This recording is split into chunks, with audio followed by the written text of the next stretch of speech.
দৰঙৰ ঐতিহাসিক পাথৰীঘাটৰ বৰকুমাৰপাৰাত অনুষ্ঠিত হোৱা আঞ্চলিক মিলাদে মেহফিল অনুষ্ঠানৰ আজি প্ৰথম দিনাৰ কাৰ্যসূচী সফলভাৱে ৰূপায়ণ কৰা হয়।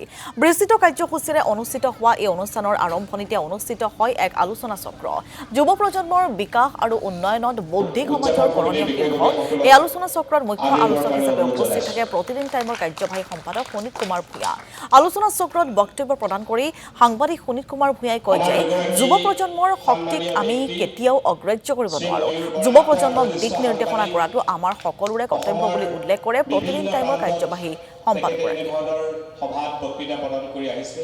দেখি অহা যুৱ প্ৰজন্ম উন্নয়ন বিকাশ বৌদ্ধিক সমাজ আমাৰ অসম এইখিনি মই নিজে উপলব্ধি কৰা কেইটামান কথা আপোনালোকৰ আগত মাত্ৰ ব্যক্ত কৰিব বিচাৰিম।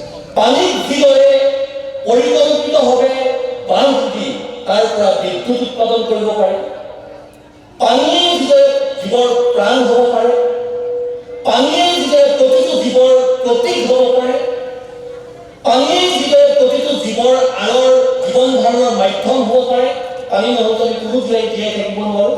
সেই পানী কিন্তু বিভীষিকা হ'ব পাৰে।